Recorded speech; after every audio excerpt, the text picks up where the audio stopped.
जय श्री राधे, जय श्री श्याम, जय श्री राधे, जय श्री राधे,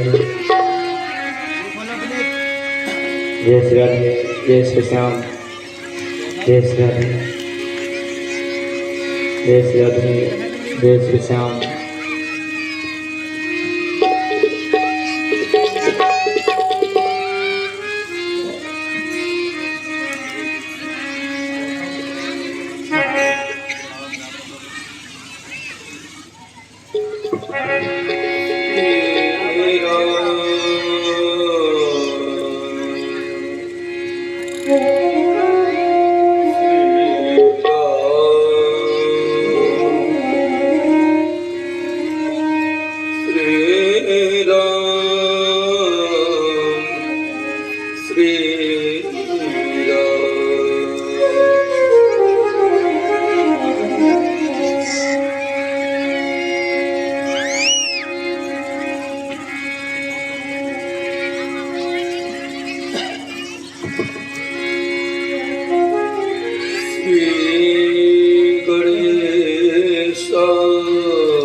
सरस्वते नमः। श्री गुरु चरण कमलेभ्यो नमः। श्रीमाता पुत्र चरण कमलेभ्यो नमः।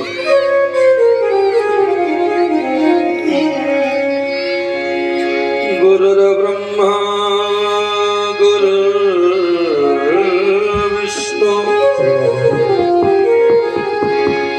गुरुर्देवो महेश्वरा।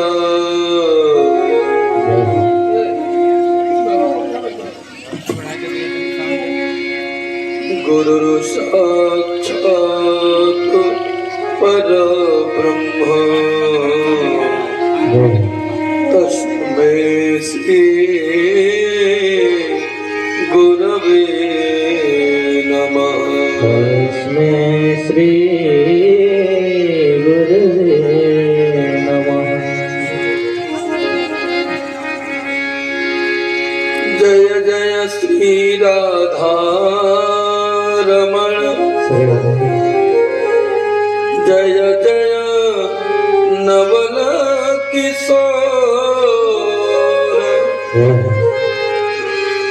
जय गोपी चित चोर प्रभु, जय जय माखन चोर, जय माखन चोर।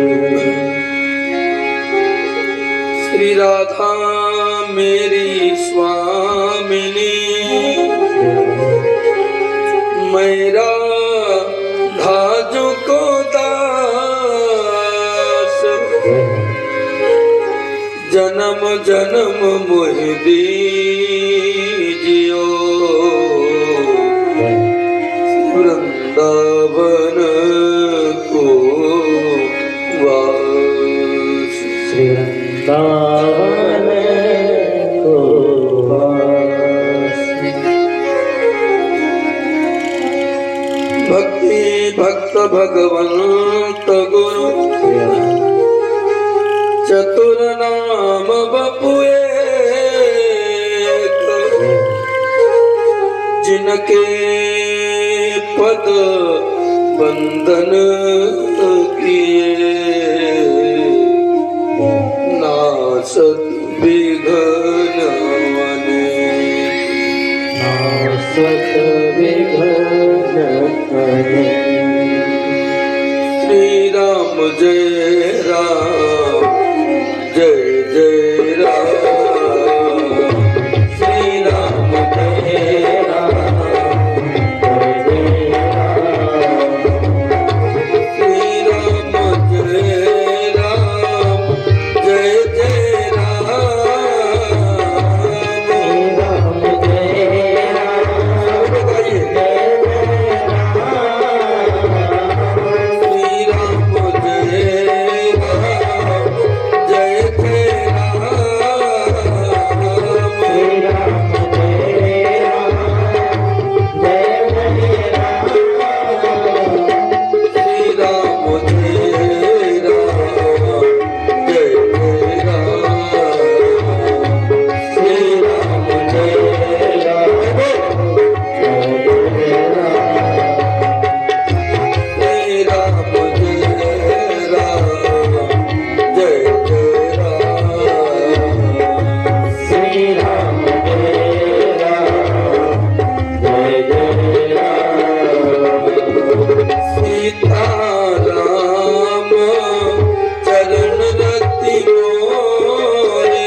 श्री राधा कृष्ण भगवान की, गौ माता की, श्री गंगा माता की, श्री तुलसी माता की, अपने अपने माता पिता की, सब संतन की, सब भक्तन की।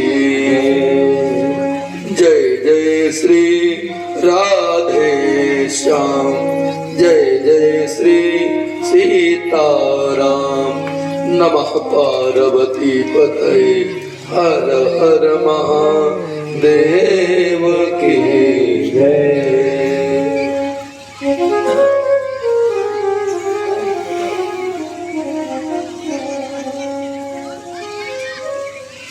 हरि शरणम हरि शरणम।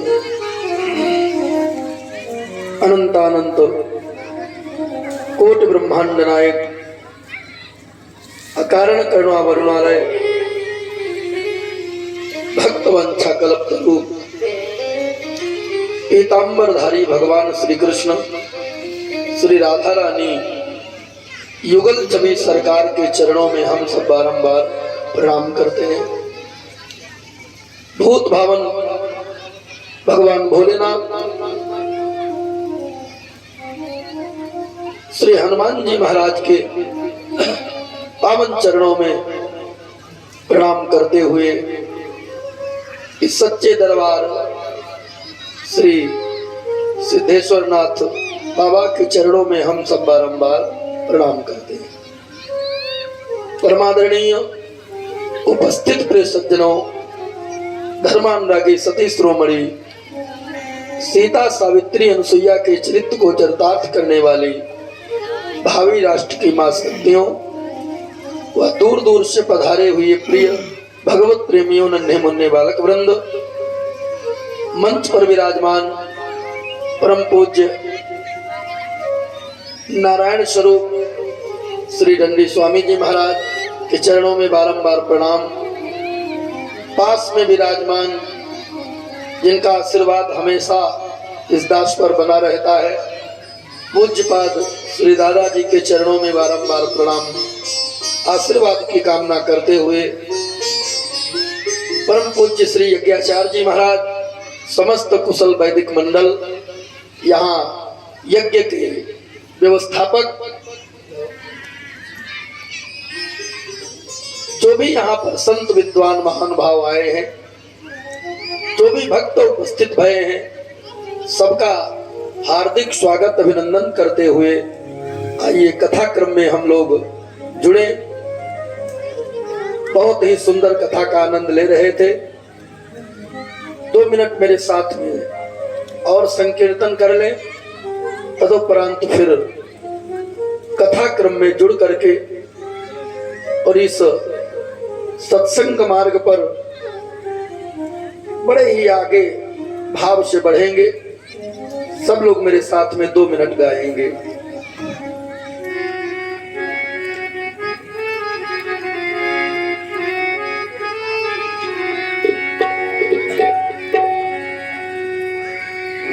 आते जाते हुए गुनगुनाया करो, आते जाते हुए गुनगुनाया करो। गुनगुनाना क्या है? राम भोला करो, राम गाया करो, राम भोला करो, राम गाया करो। आते जाते हुए गुनगुनाया करो, आते जाते हुए गुनगुनाया करो। राम भोला करो, राम गाया करो, राम भोला करो, राम गाया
उनसे रिश्ता निभाया करो, राम भोला करो, राम गाया करो, राम भोला करो, राम गाया करो।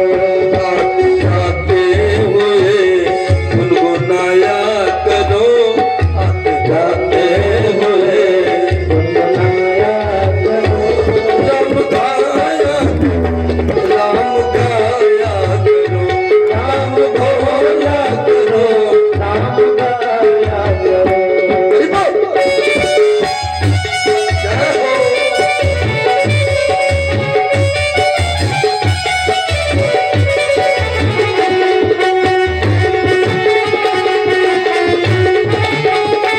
हीरा।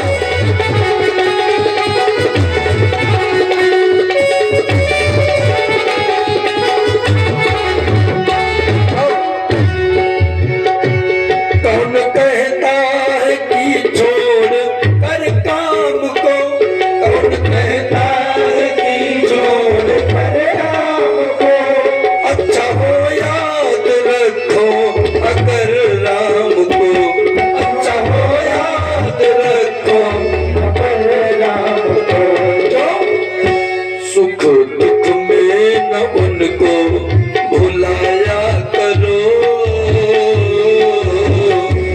सुख दुख में न उनको भुलाया करो, राम भोला करो, राम गाया करो, राम भोला करो, राम गाया करो। बात गाते यूं ही गुनगुनाया करो, आते जाते यूं ही गुनगुनाया करो, राम भोला करो, राम गाया करो, राम भोला करो, राम गाया करो, राम भोला करो, राम गाया करो, राम भोला करो, राम गाया करो, राम भोला करो, राम गाया करो, राम भोला करो, राम गाया करो।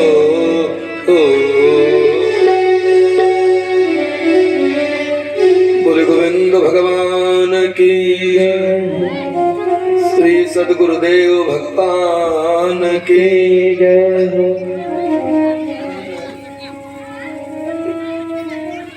आइए भगवान की महती कृपा से आज श्री विष्णु महायज्ञ आपके इस कोटरा धाम में विगत वर्षों की भांति जो इस वर्ष भी जो अनुष्ठान चल रहा है, जिसका आज पंचम दिवस है, पूर्णाहुति दिवस। हम लोग बड़े ही सौभाग्यशाली हैं जो समय निकाल करके कम से कम सत्संग के लिए आते हैं, क्योंकि देश में ऐसे भी हैं जो मानस के लिए मरने के लिए तैयार हैं, और ऐसे भी लोग हैं इस समय तो आग लगी है, जिधर देखो उधर आग लगी है। खैर, हमने अपने संगठन के द्वारा बराबर विरोध चल रहा है। मैंने तो उसी दिन आदेश कर दिया था, पूरे भारत में, भारत के 30 राज्यों में केसरिया हिंदू वाहिनी का परचम लहरा रहा है। 30 राज्य में मैंने कह दिया कि कुछ न कर सको तो कम से कम इसका पुतला जगह जगह बना के जलाया जाए, किसी प्रकार से विरोध प्रदर्शन तो हो, क्योंकि कोई जब कुछ नहीं कहेगा तो अधर्मी और हावी हो जाएंगे, इसलिए विरोध भी जरूरी है। अभी कल आया था, लखीमपुर की टीम के कुछ लोग यहाँ भी आ रहे हैं, कहा गुरुजी हम भी आए। उनका बिल्कुल आओ भाई, अरे अपने क्षेत्र में अपने घर में ये विशाल अनुष्ठान हुआ है, चल रहा है, तो बिल्कुल आना चाहिए। अगर हम ही लोग समय नहीं निकालेंगे, हम ही लोग अगर यहाँ पर नहीं आएंगे तब तो विधर्मियों को और मौका मिल जाए। इसलिए अच्छा लगता है देख करके जब युवाओं के अंदर धर्म के प्रति जागृति देखी जाती है तो देखकर वास्तव में बड़ा अच्छा लगता है।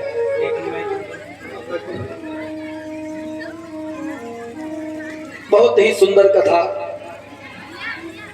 अभी चल रही थी, हमने भी श्रवण किया, आनंद आ रहा था। बचपन में बहुत साथ रहा है दादा का, बड़ा स्नेह रहा है, बहुत कुछ मिला है, क्योंकि बुजुर्गों की अनुभव का प्रसाद ही तो है और क्या, आशीर्वाद का प्रताप है।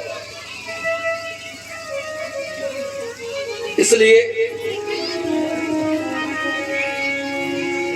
मेरे प्रभु को कैसी आवाज हो गई, जैसे चल रही चल रहे हो भैया, तो डिस्टर्ब हो गया तो फिर यही बनाते रहोगे। बोलो गोविंद भगवान की जय। चल तो रही थी, हाँ हमें ना रही। श्री राम राम ये ना है, सीधी आवाज करो बिल्कुल। श्री राम राम श्री राम श्री राम, कहाँ रहे श्री राम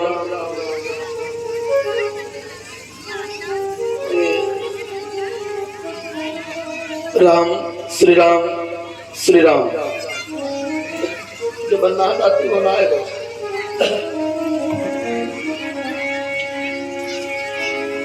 बोले गोविंद भगवान की, श्री सद्गुरुदेव भगवान की जय। बिना सेतु सागर पर बांधे जान सके श्री राम, लेकिन लाग गए हनुमान उसी को लेकर प्रभु का नाम। वही भगवान का नाम। राम जी को जब लंका जाना पड़ा, अरे लीला ही सही, लेकिन ठीक हो गया, लीला ही सही, लेकिन सेतु की स्थापना करनी पड़ी। और वही नाम लेकर के हनुमान जी एक ही छलांग में पार कर गए। ये नाम की शक्ति है। नाम की शक्ति तब भी थी और नाम की शक्ति आज भी है।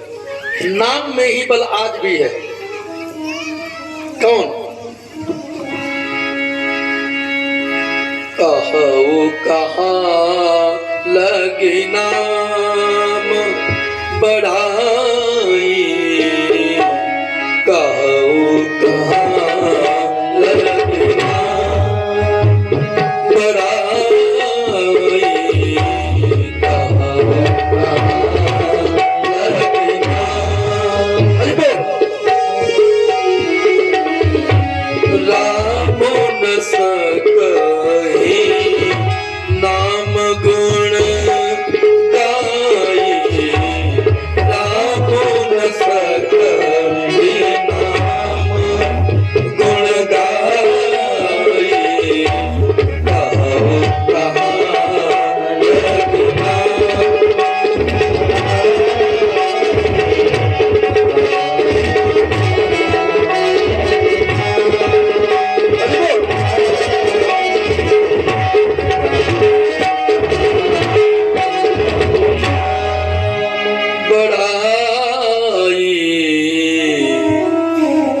नाम की महिमा कहां तक गाया जाए। हैं? बड़े बड़े लोग गाते चले गए तो धन्य है। जीवन में नाम महाराज की कृपा जरूरी है। बोले नाम महाराज की।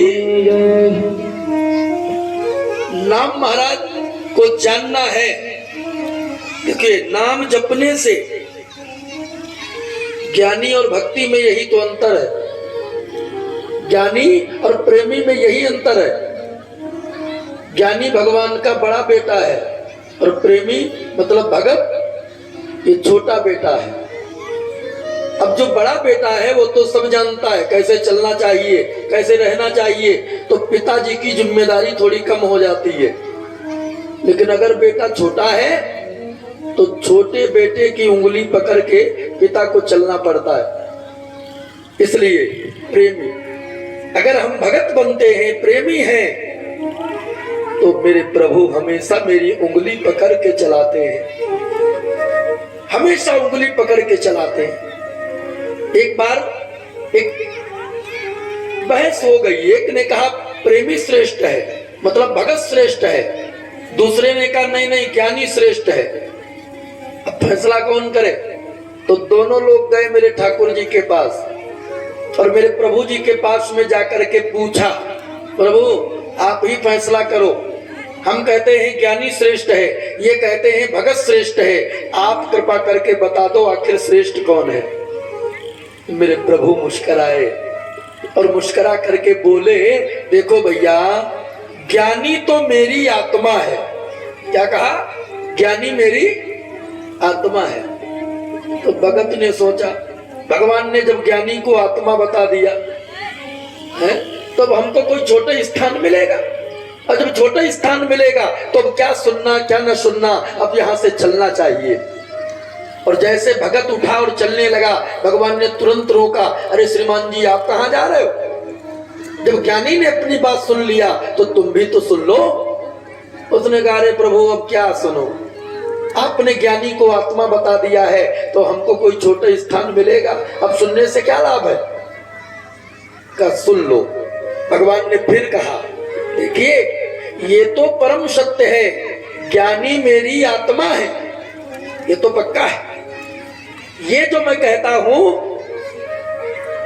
ज्ञानी मेरी आत्मा है, लेकिन भगत तो मेरा परमात्मा है।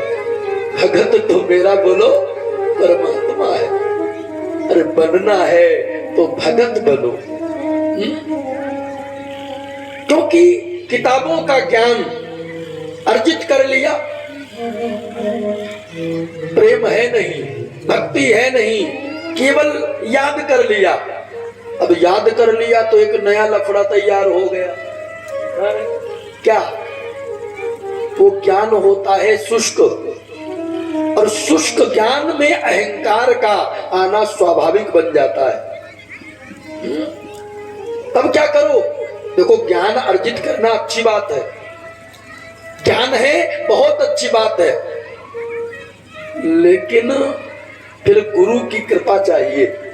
क्योंकि जब गुरु की कृपा होगी तभी उस ज्ञान में भक्ति मतलब प्रेम मिश्रित होगा।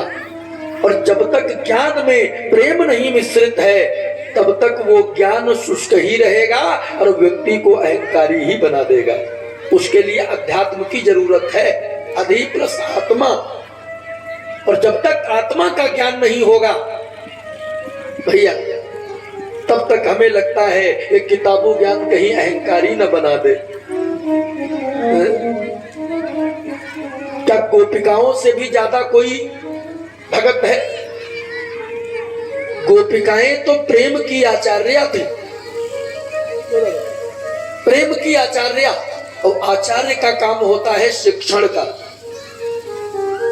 कृष्ण को कैसे पाना है, अगर ये शिक्षा लेना है तो गोपिकाओं को गुरु बना लो, मिल जाएगी शिक्षा। भगवान जब रास करते हैं तो रास के समय कितनी गोपिकाएं हैं? भागवत जी में तो इतना लिख दिया, सुखदेव जी कहते हैं वनिता सतजूत पा। जिस समय महारास प्रारंभ हुआ उस समय वनिता सतजूत पा। सत का मतलब यहाँ पर 100 नहीं है, कहा सैकड़ों तो गोपिकाओं के जूत हैं, सैकड़ों। और उन एक एक जूत में कितनी गोपिकाएं हैं? तो कहा अनंत कोटि गोपिकाएं। बोलो कर सकता कोई? अनंत कोटि। अब एक सबसे बड़ी समस्या, फिर इतनी गोपिका आई कहां से? ये अनंत कोटि गोपिका कहां से आ गई? भाई सभी ब्रज से तो थी नहीं, आखिर इतनी गोपिकाएं आई, ये कहां से आई? रास चल रहा है। हमारे ब्रज में एक बहुत सुंदर गीत संत लोग गाते हैं, 2 लाइन सुनाता हूं।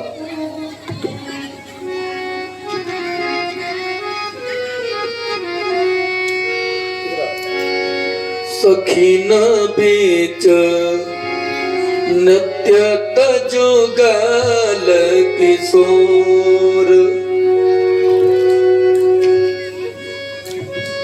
नित्यत युगल किशोर,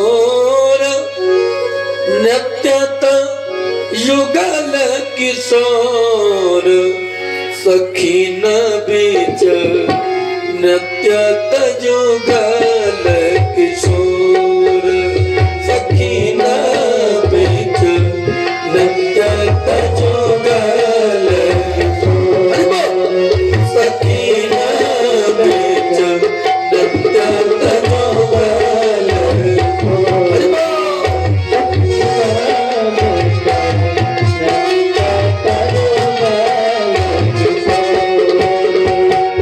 मनाइए अपने मन में झांकी, कैसा भगवान का रास चल रहा है। ओ सखीन बीच नित्यत युगल किशोर, सखीन बीच नित्यत युगल किशोर।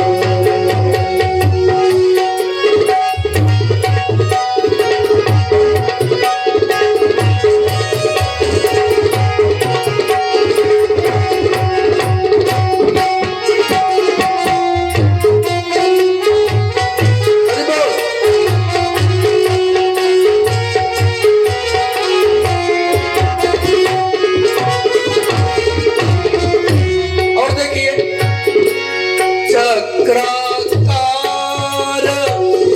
रासमंडल रची, चक्राकार रासमंडल रची, राग रागिनी केश्वर मोर, राग रागिनी केश्वर मोर। है कौन कौन? तो कहा कमला चंद कलात रंगीली, कमला कलात रंगीली, वीणा मृदंग लिए कर शोर, वीणा मृदंग लिए कर शोर। अरे सखीन बीच नित्यत युगल किशोर, सखीन बीच नित्यत युगल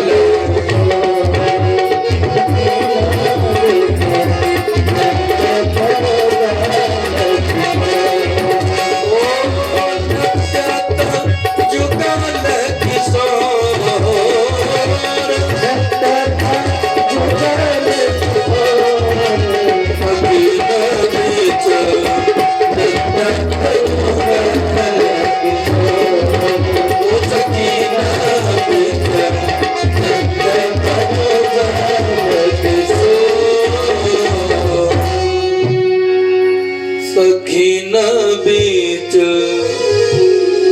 नित्यत युगल किशोर। अब गोपिकाएं इतनी आई कहां से, इस पर प्रकाश डाले। देखिए, श्री राम कथा और कृष्ण कथा, मतलब श्री राम जी का चरित्र और श्री कृष्ण जी का चरित्र। भाई राम कृष्ण तो एक है, अंतर नहीं निमेष, इनके नयन गंभीर हैं, उनके चपल विशेष। और जब दो हैं नहीं, फिर मानने वाले दो क्यों बना देते? दो नहीं है, बहुत ऐसी लीला है जो राम जी ने शुरू किया है त्रेता में और उस लीला को पूर्ण किया है द्वापर में। बहुत ऐसी लीला है। देखिए, न मालूम कितने साधु संत महात्मा जिनकी इच्छा भई कि गोविंद के साथ में रास करो।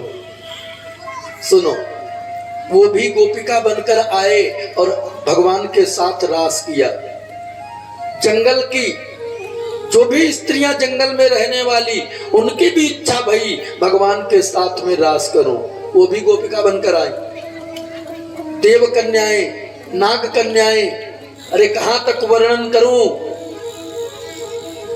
श्री राम ने जो रास त्रेता में प्रारंभ किया था उसको भी उन्होंने पूर्ण किया है द्वापर में। श्री राम ने कब रास किया? राम जी ने भी रास किया है, सुना होगा। और एक नहीं, दो नहीं, तीन नहीं,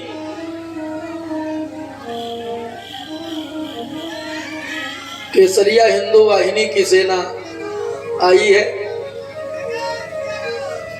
जय श्री राम।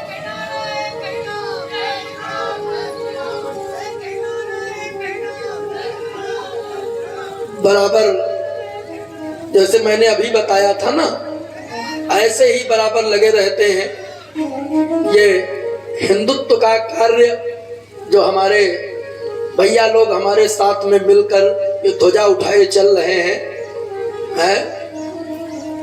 अब चाहिए क्या?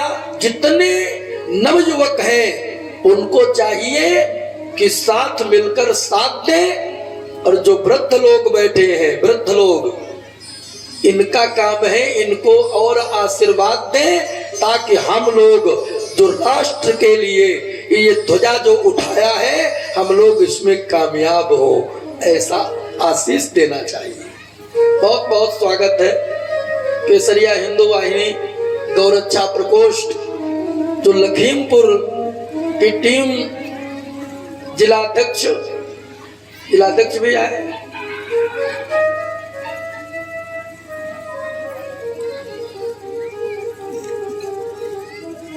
वाह भैया। अच्छा, हमारे प्रदेश उपाध्यक्ष भैया श्री संदीप मिश्रा जी, हमारे मंडल प्रभारी लखनऊ जो नारायण श्री पारस अवस्थी जी, मंडल अध्यक्ष हमारे भैया अतुल शुक्ला जी। अरे नाम तो बहुत लोगों के, बोलेंगे धीरे धीरे सबके बोलेंगे। अरे वाह भैया। जिला प्रवक्ता है हमारे कमल मिश्रा जी, संगम शुक्ला जी हमारे करणपुर से हैं, हमारे मंडल मीडिया प्रभारी हमारे पवन कुमार पांडे जी जो भीखमपुर से हैं। अरे वाह भाई, नारायण नारायण।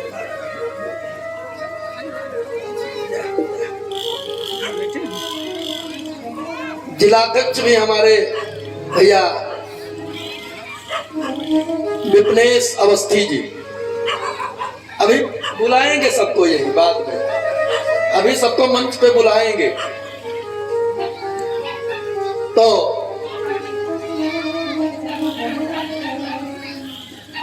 मैं अभी यही बात कर रहा था संगठन की, क्योंकि संगठन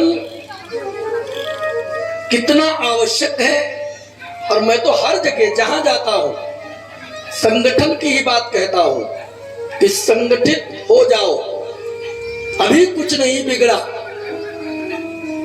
यही हालत वर्षों पहले कभी हिंदुओं की हुई थी,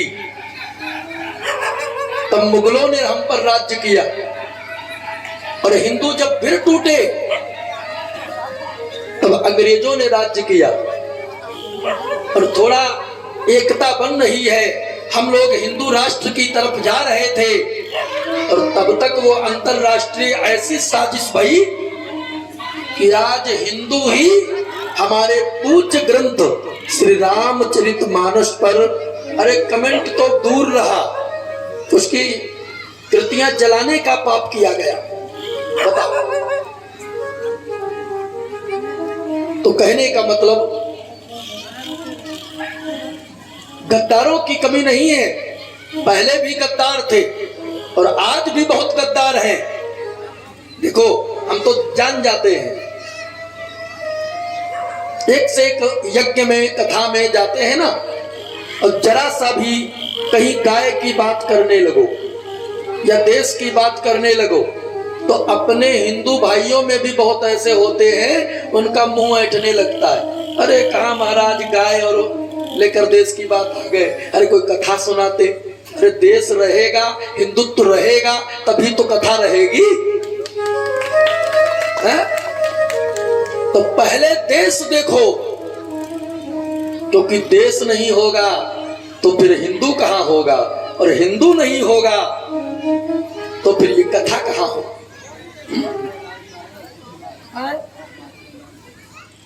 माकेलाल, अच्छा कोटला के रहने वाले, ये 51 रुपए इन्होंने दान किया है मंगल में कामना। तो देखिए बराबर हमारी केसरिया हिंदू वाहिनी गौरक्षा प्रकोष्ठ की तरफ से बराबर विरोध प्रदर्शन किया जा रहा है, और जिस व्यक्ति ने, जिसको हम ही लोगों ने वोट दे करके इतना महान बना दिया, और आज देखो कर्म की बात, जगह जगह उसका पुतला बनाकर जलाया जा रहा है। अपने भी लखीमपुर में कहां जलाया गया था, भीखमपुर चौराहे पर, महोली में जलाया गया, काजी कमालपुर चौराहे पर जलाया गया। बराबर ये कार्य जारी है, मतलब विरोध प्रदर्शन जारी है। अब आप ये सोचोगे कि अगर मतलब खाली हमारे आगे बढ़ने से क्या होगा, ध्यान दो, हम क्या कर सकते हैं, और सब अगर यही सोच लें हम क्या कर सकते तो फिर क्या होगा। किसी को तो आगे बढ़ना ही पड़ेगा। हम क्या करें, बस इसी में हम लोग कमजोर हो जाते हैं। अरे कोई अगर ध्वजा लेकर आगे बढ़ा है तो कम से कम उसका साथ दो। बोल सकते हो तो उसके लिए बोलो, नहीं बोल सकते हो तो उसके लिए आजकल सोशल मीडिया है, लिखना ही शुरू कर दो है? मतलब जैसे जागृति कर सको वैसे जागृति करो। अब एक बहुत अच्छी बात देखो हमारे दिमाग में आ गई, वो बात मैं आज फिर दोहराता हूं, हमें बहुत अच्छी वो बात लगती है। जो आज ये दुनिया में आग लगी है ना, इस पर एक हमें 2 मिनट की बात याद आ गई, सुनिएगा, यही कथा है भैया। एक जंगल में आग लगी है, मैं अक्सर सुनाता हूं इस बात को। एक जंगल में आग लगी है, और उस जंगल में जब आग लग गई, वो जंगल धुंधु करके जल रहा है। जंगल के जितने जानवर वो बाहर से, जंगल जल रहा है और वो खड़े तमाशा देख रहे हैं। उसी जंगल में एक चिड़िया रहती थी। उस चिड़िया ने देखा कि जंगल में आग लगी है, और जिस जंगल में आग लगी है उसी जंगल में कहीं अपना भी एक घोंसला है। तो वो चिड़िया क्या करती है, कहीं दूर जाकर और कोई तालाब में जाकर अपनी चोंच में 2 बूंद पानी भर लेती है, और 2 बूंद पानी भर के और लाकर आग पर डालती है। बताओ क्या 2 बूंद पानी से जंगल की आग वो बुझा देगी है? और यही जब जंगली जानवर जो और खड़े देख रहे थे, चिड़िया का ये कृत्य देखा तो वो हंसने लगे और कहा, अरे पगले ये क्या कर रही है, तेरे 2 बूंद पानी डालने से ये भयंकर आग क्या बुझेगी। और जैसे इतना कहा तो चिड़िया ने जवाब बहुत अच्छा दिया। चिड़िया ने कहा, मानती हूं मैं आग बुझा नहीं सकती, मानती हूं मैं आग बुझा नहीं सकती, लेकिन प्रयास करने में क्या गया है? जैसे हम लोग कहते हैं हम क्या करें, हम क्या करें, और यही हम क्या करें, यही अगर प्रयास में बदल जाए, थोड़ा थोड़ा हम लोग मिलकर प्रयास करना शुरू कर दें। भाई हम मानते हैं अकेले कम्युनिस्ट जी क्रांति नहीं ला सकते, हमारे भैया लोग बैठे अकेले हम लोग पूरे देश में क्रांति नहीं ला सकते, लेकिन अब मेरा एक दृढ़ संकल्प क्यों हुआ, सच्चाई बताऊं, आज के 2 वर्ष पहले इस गौरक्षा प्रकोष्ठ में हम थे, सबसे पहले। देखो, और 2 वर्ष में आज भारत के 30 राज्य में लाखों कार्यकर्ता और ध्वजा लिए और केसरिया के बैनर के नीचे, और भैया कैसे हिंदुत्व की ध्वजा को फहरा रहे हैं।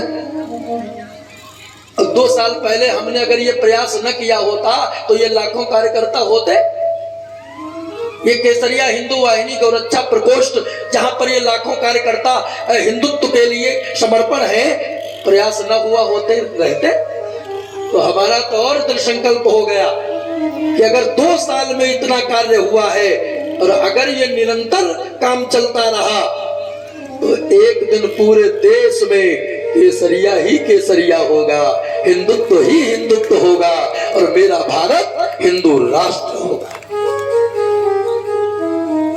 उस चिड़िया ने एक बहुत अच्छी बात कही। हमारे जो प्रदेश उपाध्यक्ष जी हैं संदीप मिश्रा जी, वो बहुत अच्छा बोलते हैं। हिंदुत्व पर, समाज पर बोलने की अगर बात कहूं तो वाकई में बहुत अच्छा बोलते हैं। अभी लास्ट में 2 मिनट बुलाएंगे तुमको, थोड़ा देखें लोग, जाने।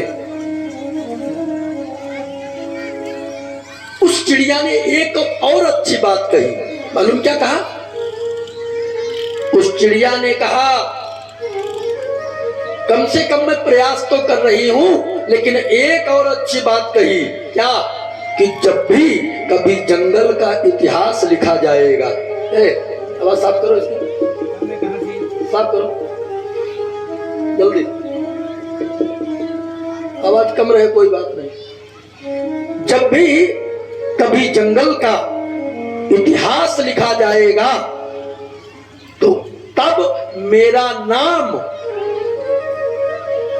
आग लगाने वालों में नहीं, आग बुझाने वालों में लिखा जाएगा। अरे कार्य करना है तो वो कार्य करो, क्या बना रहे हैं हम, करो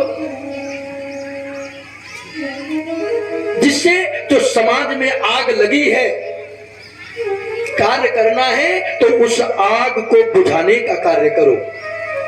भैया आग लगाने वाले दुनिया में तो बहुत है, क्या है?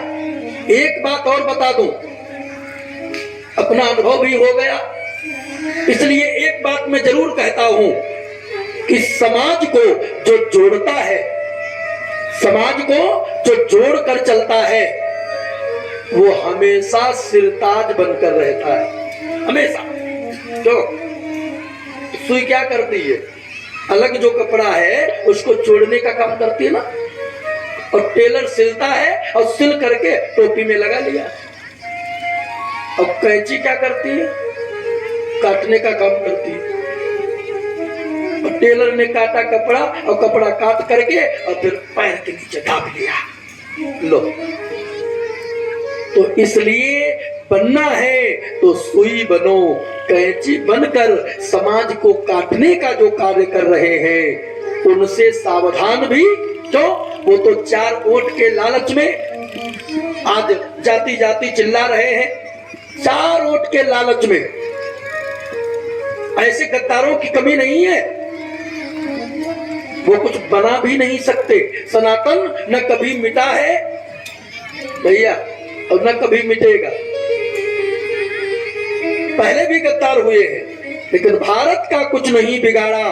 दुश्मन की तलवारों ने तो भारत को बर्बाद किया है, भारत के गद्दारों ने।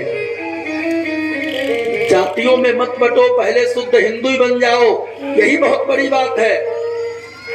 और शुद्ध हिंदू बन नहीं पाए, जातियों में बंटना शुरू कर दिया।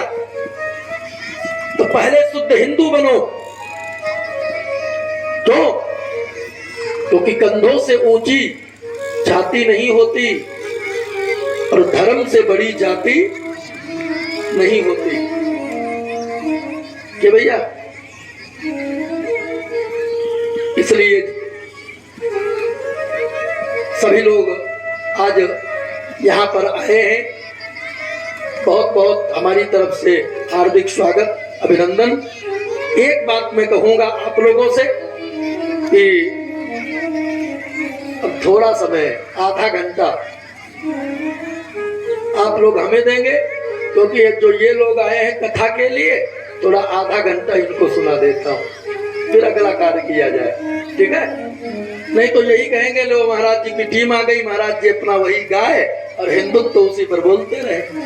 तो हमको उनसे लोगों से भी बचना है जो गाय को कथा से अलग समझते हैं, क्योंकि ये नहीं मालूम है कि जब से हम लोगों ने मूल की तरफ जाना बंद कर दिया और तभी से जीवन में और राष्ट्र में समस्याएं बढ़ गई। मूल की तरफ। और आज हमारी मूल, हम लोग भी परेशान। काहे परेशान? फसल नहीं रहती, जरा चूक जाओ फसल गई तो गाय जाए कहाँ? चरागाह तुम लोग जोते बैठे हो है? तो गाय जाए भी तो कहाँ जाए? तो जब जमीन बची नहीं है, वो चरागाह कहीं बचे नहीं है, दूध खा लिया छोड़ दिया, तो गलती क्या इसमें गाय की है? गलती कहीं ना कहीं अपनी ही है। इसलिए धीरे धीरे संभालते रहो। सरकार अपना काम करती है, आप लोग अपना काम करो, हम लोग अपना काम कर रहे हैं। क्या दिक्कत है? सब चलता रहेगा। लेकिन इतना मान के चलो कि गाय नहीं होगी उसी दिन ये धरती भी नहीं होगी। मैं जो बात कर रहा था, आइए फिर धीरे से उसी पर जोड़ता हूं और बात आगे बढ़ाऊं। रास की बात कर रहा था, वनिता सतजोतपा। तो राम जी ने चित्रकूट में रास किया है। बहुत लोगों को आश्चर्य लगेगा, अरे महाराज मर्यादा पुरुषोत्तम भगवान श्री राम और इन्होंने चित्रकूट में रास किया। और कितने रास किए मानो? एक नहीं, दो नहीं, तीन नहीं, 999 रास किया। कितने रास किया? अगर प्रमाण की बात कहूं तो कहीं कहीं तो इतना प्रमाण मिला है, केवल इतना कि चित्रकूट में श्री किशोरी जी के शरीर से सहचरियां प्रकट होती है और प्रकट हो करके भैया राम जी के साथ में रास होता है और रास होने के बाद फिर उन्हीं में सभी समा जाती है। और कहीं कहीं तो इतना प्रमाण मिला है। एक पुस्तिका आती है चित्रकूट महात्म वर्णन, उसमें सिरसा वन, आदि वन, बहुत ऐसे वनों का वर्णन है। और ये जो वन है ना, ये वन कौन है? का यही वन राम जी की रास स्थली है। और 999वां जो रास भगवान ने किया है, ये देवियों के द्वारा किया है। 999वां। आज भी देवांगना कुंड है, उसी स्थान पर वो देवांगना कुंड है जहां पर देवियों के साथ में मेरे प्रभु ने रास किया है। एक और अद्भुत बात, उसी 999वें रास में इंद्र की बहू और जयंत की पत्नी रास में आई थी। और जब रास हो गया, देवियां वापस गई, तो जयंत से ये बात हजम नहीं हुई। विचार किया, मैं कैसे मानूं भगवान, अब तो लगता परीक्षा लेना पड़ेगा। बोलो, जयंता ने परीक्षा लिया, जबकि जयंत बड़ा पराक्रमी था। ऐसा वैसा नहीं है, अरे भाई देवताओं के राजा इंद्र, उनका वो पुत्र है, ऐसा वैसा भला कैसे हो सकता है? यहां तक जब समुद्र मंथन हुआ, अमृत का कलश निकला, तो अमृत का कलश लेकर यही भागा था। आज 4-4 कुंभ लगते हैं, इसी की देन थी। ऐसा वैसा नहीं था, लेकिन आज इसकी मति मारी गई थी, मति मारी गई थी, और इसीलिए इसने गलती कर दिया। भाई परीक्षार्थी से परीक्षक को श्रेष्ठ होना चाहिए। क्यों भाई? परीक्षार्थी से परीक्षक अगर श्रेष्ठ नहीं होगा तो कैसे परीक्षा होगी? और यहाँ तीनों लोगों की भगवान उनकी परीक्षा लेने जा रहा है। बताओ। अच्छा ठीक है, पहली बात परीक्षा लेना ही गलत था। अब मान लिया इच्छा हो गई तो कुछ और बन जाता। जरूरी था कौआ बनना? कौआ जो कागा है ये अधम पक्षी है, और बना भी तो अधम पक्षी बन गया। और बनना था हंस बन जाता, लेकिन हंस नहीं बना। बना क्या? कागा बन गया। इस बात का ये संकेत है। ये अधम किस लिए बना? ये इस बात का संकेत है, भगवान की कथा में, भगवान की लीला में शंका करना, बस वही तो दुनिया में सबसे बड़ा अधम है। जिसने उनकी लीला में, उनकी कथा में शंका कर लिया, दुनिया में उनसे बड़ा और अधम कौन है? और ये गया जाकर के 1000वां रास होने जा रहा था। भगवान सोच रहे थे 1000 रास पूरे हो जाएं, उसके बाद में फिर मैं आगे की लीला करूंगा, पंचवटी वगैरह जाकर के वहां की लीला करूंगा, बाकी का रास जितना है द्वापर में करूंगा। 1000वें रास की तैयारी हो रही थी। न मालूम कितने संत महात्मा सब एकत्रित हो गए थे, और तब तक मेरे प्रभु श्री किशोरी जी को अपने हाथ से सजा रहे थे, श्रृंगार कर रहे थे। ये तो पंक्तियां मानस में भी हैं, सुनिएगा।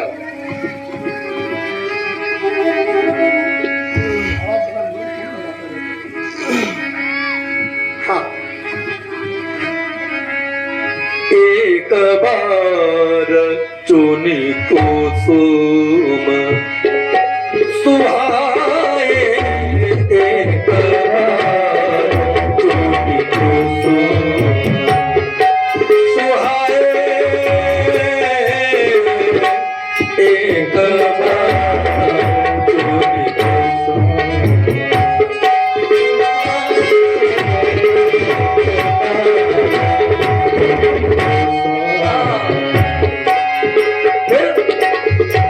निज करी भूषण राम बनाए, निज करी भूषण राम बनाए, एक बार चुनी कुसुम सुहाए, एक बार चुनी कुसुम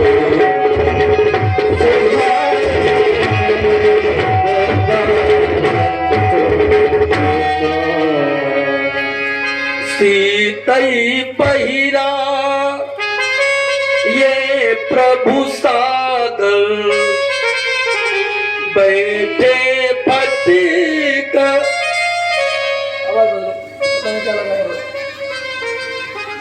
बैठे फटिक शिला पर सुंदर, बैठे फटिक शिला पर सुंदर। राग मधुमंती है। बैठे फटिक शिला। आज 1000वें रास की तैयारी हो गई और बैठे थे। और फिर तो कथा आप लोगों ने सुना है मानस जी में, जनता ने आकर के चोंच का प्रहार कर दिया। मतलब 1000वें रास में डिस्टर्ब हो गया, और जब डिस्टर्ब हो गया, आज भगवान कहने लगे बस अब इतना समय नहीं है जो मैं 1000 रास पूरे करूं, इसलिए अब जिनको रास में सम्मिलित होना है वो द्वापर तक इंतजार करें। लेकिन भाई प्रपन्न 2 प्रकार के होते हैं। प्रपन्न का मतलब मालूम क्या है? प्रपन्न का मतलब होता है शरणागति, और शरणागति 2 प्रकार के होते हैं। कौन कौन? आर्त प्रपन्न और द्रप्त प्रपन्न। आर्त प्रपन्न कौन है? प्रभु मुझे तो इसी अवतार में आपके साथ रास करना है, हम में वो क्षमता नहीं है मैं द्वापर तक इंतजार करूं, मैं इंतजार नहीं कर सकता। और जो इंतजार न कर पाए वो आर्तक प्रपन्न है। प्रभु मुझे इसी, अरे कुछ न कर पाओ तो जैसे किशोरी जी का स्पर्श करते हो वैसे एक बार स्पर्श ही कर दो। रोने लगे। भगवान भक्त वत्सल है, दया आ गई। मेरे प्रभु बोले खैर यहां पर तो ऐसा नहीं कर सकता, लेकिन यदि तुम चाहते हो कि तुम्हें मैं स्पर्श कर दूं तो हे महात्माओं तुम लोग पंचवटी की लीला में मुझे मिल जाओ, मैं स्पर्श कर दूंगा। और यही आर्त प्रपन्न के संत, यही महात्मा पंचवटी में जाकर पेड़ और पत्थर बनकर खड़े हो गए। और पंचवटी से जब सीता जी का हरण हुआ भैया, और विरह में जा रहे हैं, क्या कहते हैं? एक मृग है मधुकर सैनी, एक मृग है मधुकर सैनी, तुम देखी सीता मृग नैनी, तुम देखी सीता मृग नैनी, तुम देखी सीता मृग नैनी। और सीता जी के खोज में सुना होगा प्रभु जाते हैं और जाकर पेड़ों से लिपट जाते हैं, पत्थरों से लिपट जाते हैं। ये पेड़ और पत्थर कौन है? तो वही आर्त प्रपन्न के संत है, वही संत। उनकी ही इच्छा थी आज जिसको भगवान स्पर्श करते हैं, जिसको आलिंगन करते हैं, वही धन्य हो जाता है। अच्छा दूसरे हैं द्रप्त प्रपन्न। ये द्रप्त प्रपन्न कौन है? आज भी है द्रप्त प्रपन्न। द्रप्त प्रपन्न वाले वो हैं जो कहते हैं प्रभु आपकी हां में हां है और आपकी ना में ना है। प्रभु आप जैसा चाहो वैसा करो, पर जैसा प्रभु करते हैं वही तो होता है। लेकिन आजकल वाले आर्त प्रपन्न को द्रप्त प्रपन्न बनो भी मत। आजकल वाले तो बड़े अजीब हैं। पहली बार टाइम ही नहीं मिलता है, कब भगवान के पास जाएं? टाइम कहाँ है? अब मान लिया जरा सा टाइम निकला, रास्ते में मंदिर पड़ गया, अब जल्दी जल्दी गाड़ी से उतर के मंदिर में गए और जाकर के थोड़ी देर अपना थोड़ा नाटक दिखाया। क्या बोलते हैं? तन मन धन सब तेरा क्या लागे मेरा। थोड़ी देर, अब मंदिर से बाहर निकले, पुजारी जी बैठे थे, पुजारी जी के पास गए। कब पुजारी जी क्या बताएं आजकल मेरा मन नहीं लगता है। पुजारी जी ने कहा अबे बड़े झूठे हो यार, अभी मंदिर में भगवान से कहते थे तन मन धन सब तेरा, और हमसे कहते हो मेरा मन नहीं लगता है। इसका मतलब भगवान के सामने नाटक कर रहे थे भैया। तो ऐसे दत्त प्रपन्न बनना भी क्या है? दत्त प्रपन्न जो सच्चे हैं वो तो यही कहते हैं प्रभु जहां ले चलोगे वहीं मैं चलूंगा, जहाँ नाथ रख लोगे वहीं मैं रहूंगा। ये जीवन समर्पित चरणों में तुम्हारे, तुम ही मेरे सर्वस, तुम ही प्राण प्यारे। कहावोगे जो भी हंस के कहूँगा, जहाँ ले चलोगे अब वहीं मैं चलूंगा। जहाँ ले चलोगे वहीं मैं चलूंगा। ये कौन कहता है? कहते ये तो कहते हैं दत्तक प्रपन्न वाले लोग। अरे कहाँ तक बताऊं? राम जी जब जंगल में गए हैं और जंगल में जो वो स्त्रियां मिली थी जो कहती थी कि इनके माता पिता कितने कठोर हृदय वाले हैं जो ऐसे सुकुमारों को वन में भेज दिया, उनकी भी इच्छा भई, वो भी भगवान के साथ रास करने आई हैं। अरे कहाँ तक बताऊं? लंका पर विजय प्राप्त करने के बाद लंका की राक्षसियां जब मेरे रघुनाथ जी को देखती है ना, मेरे रघुनाथ जी को जैसे देखा तो कहती है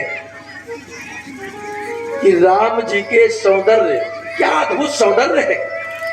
श्री राम जी के बिना श्री जानकी जी इतने दिन जीवित कैसे रहे? इतने सुंदर रघुनाथ जी। और उन राक्षसियों की भी इच्छा भई कि मैं भी भगवान के साथ रास करने जाऊं। लंका की राक्षसियां भी गई हैं द्वापर में। फिर राम जी वापस आए, राजाभिषेक हुआ, सीता मैया को वाल्मीकि जी के आश्रम पे जाना पड़ा। और सीता मैया के बाद जितनी भी यज्ञ भई हैं, यज्ञ में स्वर्ण सीता बनाई गई। और अंत में जब राम जी साकेत जाने लगे तो स्वर्ण सीता सभी रोने लगी और कहने लगी, प्रभु आप जा रहे हो, अब हम लोग क्या करें? तो जाते जाते भगवान श्री राम जी कहते हैं, तुम लोग चिंता न करो, अरे थोड़ी देर सही लेकिन मेरा साथ दिया है, इसलिए जाओ, मैं तुमसे भी वादा करता हूं, तुम सब द्वापर में गोपिका बनकर आना और मेरे साथ रास करना। रास करना भैया, कहने का मतलब इसीलिए कहा है अनंत कोटि गोपिकाएं, और रास भगवान का चल रहा है। भोले बाबा रास देख रहे हैं समाधि में, और तब तक कपटी मुनि, कहते कपटी मुनि गर्गाचार्य जी का ही एक नाम है।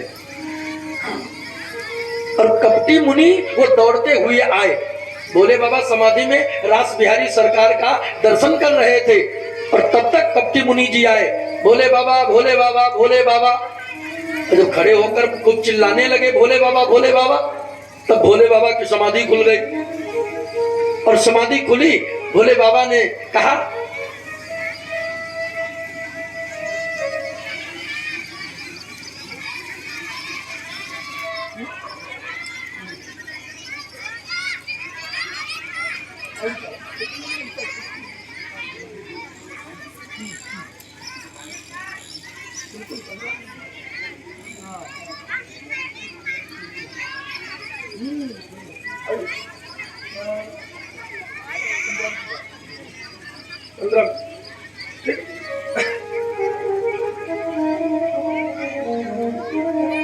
बोले गोविंद भगवान की जय। भोले बाबा ने कहा, अरे कपटी मुनि क्या बात है, कहा हम बताओ रास बिहारी सरकार का दर्शन कर रहे थे, और कहा बताओ तुम चिल्लाते हुए आ गए, ध्यान मेरा भंग हो गया। कपटी मुनि कहने लगे, भोले बाबा यही समस्या है। का क्या? कब? वैसे आपको बताऊं, जिस समय मैं गौलोक निवासिनी श्री राधा रानी का ध्यान करता था, तो तुरंत युगल छवि मेरे ध्यान में तुरंत आता था, लेकिन आज मैं बहुत देर से ध्यान कर रहा हूँ, लेकिन न गौलोक निवासिनी श्री राधा रानी और न बिहारी जी, कोई मेरे ध्यान में नहीं आ रहा है। क्या बात है? तब भोले बाबा ने कहा, अरे कपटी मुनि, तुम इस समय ध्यान कर रहे हो गौलोक निवासिनी राधा रानी का, ब्रज में रास चल रहा है। तुम अगर चाहते हो कि वो मेरे ध्यान में आए तो गौलोक निवासिनी राधा रानी का नहीं का फिर का रास रासेश्वरी श्री राधा रानी का युगल छवि का ध्यान करो, वो तुम्हारे ध्यान में तुरंत आएंगे। जैसे इतना कहा, कपटी मुनि ने जैसे ध्यान किया रास रासेश्वरी श्री राधा रानी का, ध्यान में प्रकट हो गए, रास का वो भी दर्शन करने लगे। अब थोड़ी देर हुई थी, फिर चिल्लाने लगे, भोले बाबा भोले बाबा भोले बाबा। भोले बाबा ने कहा, अब क्या हुआ? कहा, भोले बाबा, ध्यान में जिस रास को मैंने देखा है, अब उस रास को मैं इन आंखों से देखना चाहता हूं। आप कृपा करो और मेरे साथ में चलो। भोले बाबा ने कहा, मैं क्या बताऊं, मैं खुद चाहता था, हम खुद चाहते थे कि आंखों से देखने को मिले, लेकिन कोई साथी नहीं था। चलो अच्छा हुआ जो तुम साथी मिल गए। और मालूम, आज भोले बाबा कपटी मुनि दोनों लोग पहुंचे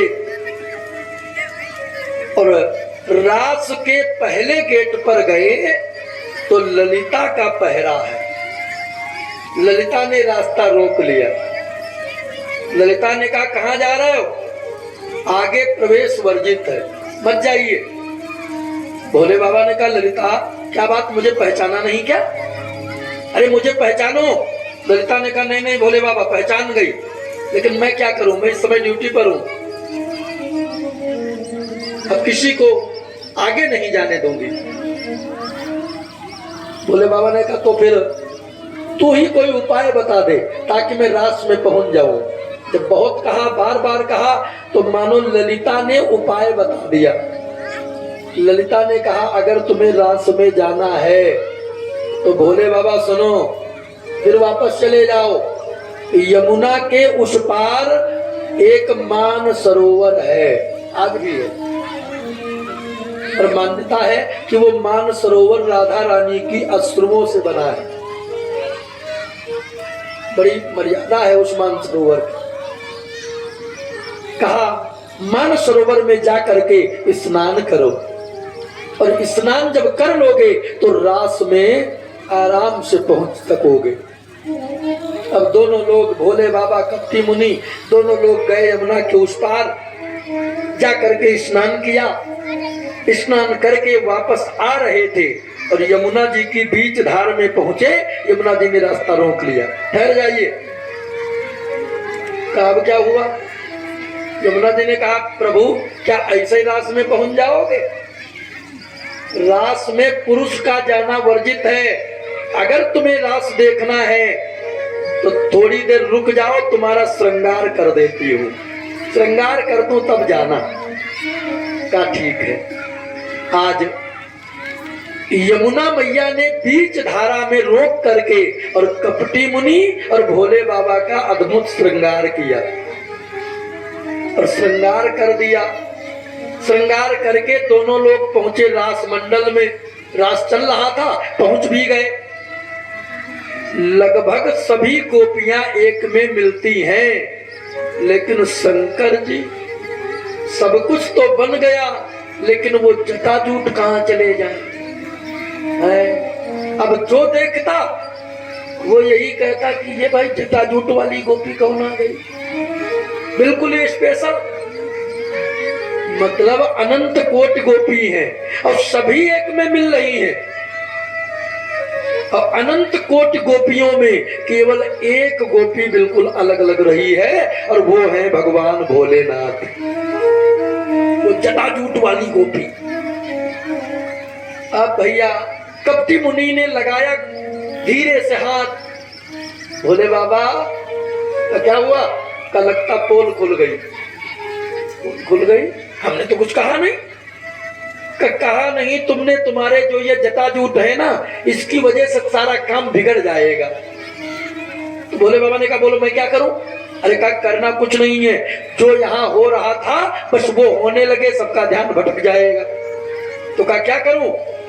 रास शुरू करो, तुम भी नाचो। अब भोले बाबा कभी रास किए हो तो जाने के, भोले बाबा ने किया है तांडव। अब तांडव करने वाले से कहो रास करो तो क्या रास करेंगे है? लेकिन खैर वेश बनाया था गोपिका का, तो शुरू तो रास ही किया, और रास करते करते नृत्य करते करते अब भैया एकदम तांडव शुरू हो गया। बोले गोपेश्वर महादेव की जय। तांडव शुरू हो गया। आप सब देख रहे हैं, कहते हैं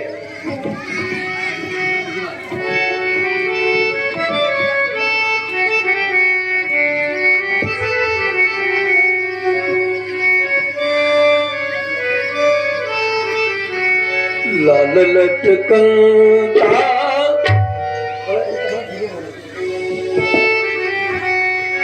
लाल लटकता जौवन मनता, लाल लटकता जौवन मनता, खेल पदार्थ अनंता। ओ खेल पदार्थ अनंता। ओ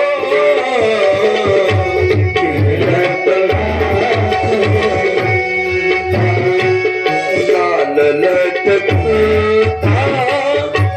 जौवन मनता, लाल लटकता जौवन मनता।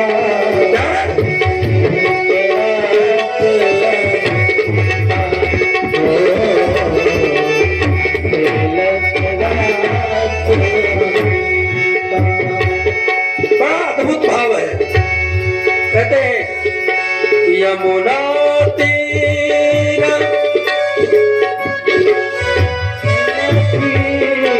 यमुना तीर तीन की, यमुना तीर तीन की, मध्य राधिका पंता। ओ मध्य राधिका पंता। ओ खिलत रास अनंता, अनंत अनंता, खिलत रास कंज कपोलन कर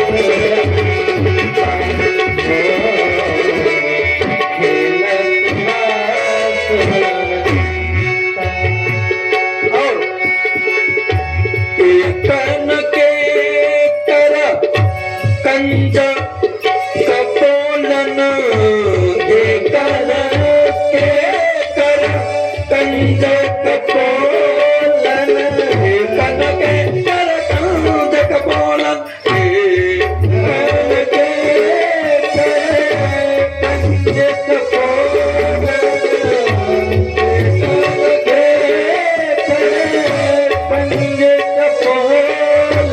परी रंभर हसनता।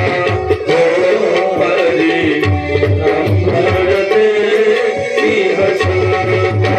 ओ खिलत रास अनंता, अनंता, खिलत रास अनंता, अनंता, खिलत रास अनंता।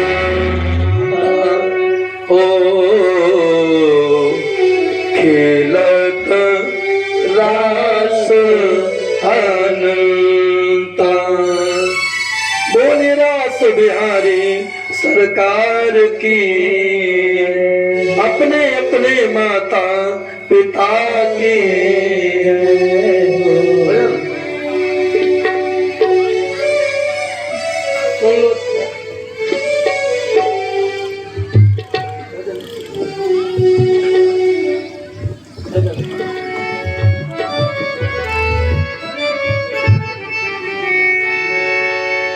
श्री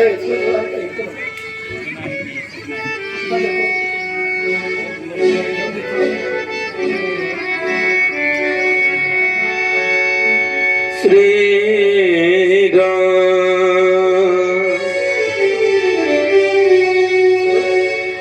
श्री राम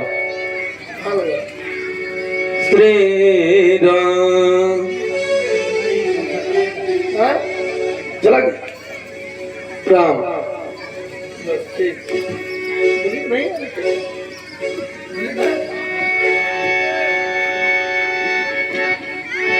एक विधाता निर्दोष रहा, एक विधाता निर्दोष रहा, बाकी सब में कोई ना कोई दोष रहा, बाकी सब में कोई ना कोई दोष रहा। एक विधाता निर्दोष रहा, एक विधाता निर्दोष रहा, एक विधाता निर्दोष रहा, बाकी सब में कोई ना कोई दोष रहा, बाकी सब में कोई ना कोई दोष रहा, बाकी सब में कोई ना।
राम से हरदम रोष रहा, राम से हरदम रोष रहा,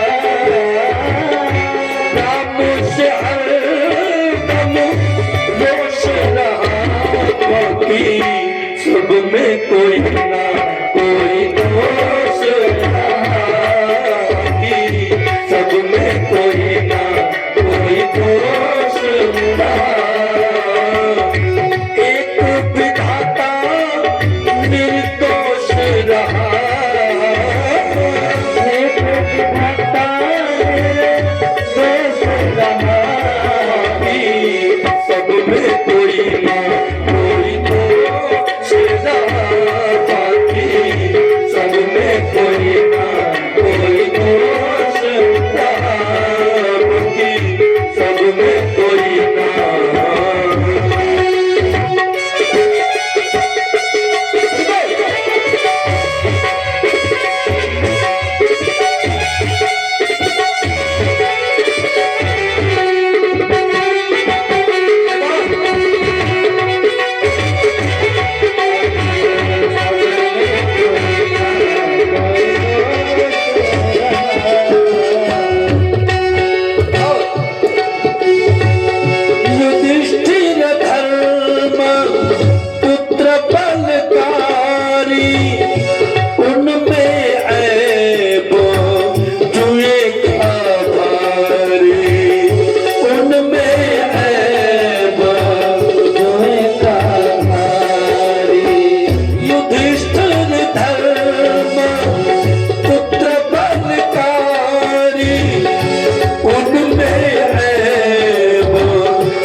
में कोई ना कोई दोष रहा, बाकी सब में कोई ना कोई दोष रहा, बाकी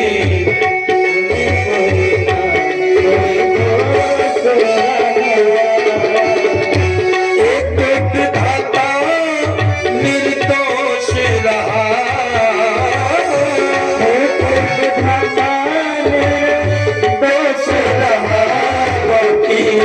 सब में कोई ना कोई दोष रहा, बाकी सब में कोई ना कोई दोष रहा, बाकी सब में कोई ना कोई दोष रहा, बाकी सब में कोई ना कोई दोष रहा, बाकी सब में कोई ना। एक विधाता निर्दोष रहा, एक विधाता निर्दोष रहा, बाकी सब में कोई ना कोई दोष रहा, बाकी सब में कोई। बोल गोविंद भगवान की जय।